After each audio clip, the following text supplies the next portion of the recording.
Now that we've worked on proficiency language development, it's time to look at ways to test out your proficiency language with student work, teacher feedback, and if the situation allows for it, student feedback. A note about the process so far. We've walked through this work with only one part of one proficiency to show you a small process as part of a much bigger whole.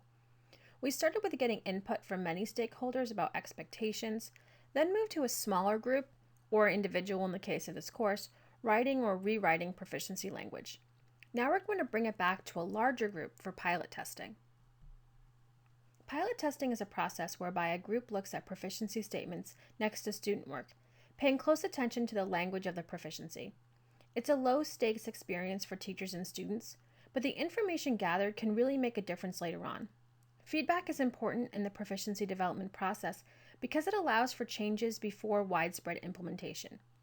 Beyond organizing the structure of the pilot test, there are three important factors to consider: who to involve, how to collect feedback, and what work to look at. Let's first take a look at the who. It goes without saying teachers should be involved in the process, as they will be the ones using the language as part of the assessment system. You can choose to use a small group or a big one, but be sure to include a representative from every grade level and content area that will be using the proficiency language with their students. If possible, find ways to also include students in the conversation. They can participate with the teachers or in their own small groups. The insight gained from students about the language is very important. If you do choose to use students, try to get a variety of voices. Don't, for instance, get feedback from only the students in the senior AP English class. Try to include students who are performing at different levels.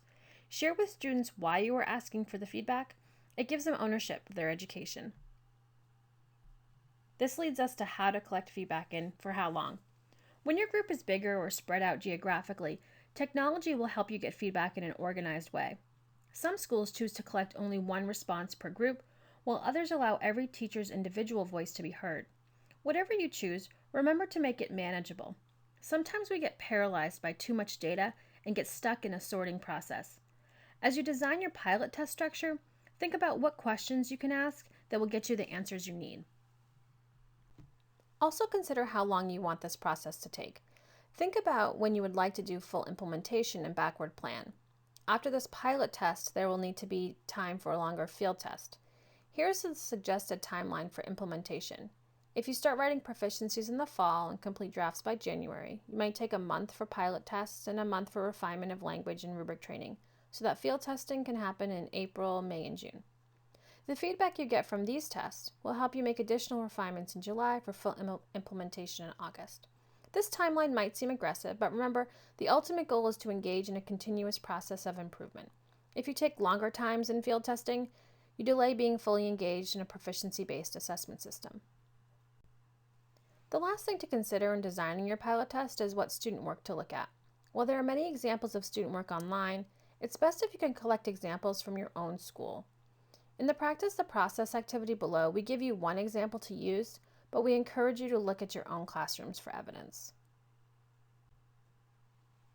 After you've made decisions about who, how, and what, you can start thinking about other organizational details in the rollout of your pilot. How will you share your process with teachers and students? Where will the test take place, in classrooms during the day or at a faculty meeting after school? After the data is collected, who will refine the language? How will you offer support if needed? In the case study analysis, we offer you a pilot test that runs into some problems. Thinking through these might give you some ideas about your own test. Thank you for watching. Remember to record your work in the Evidence of Learning tool and to check out more resources below.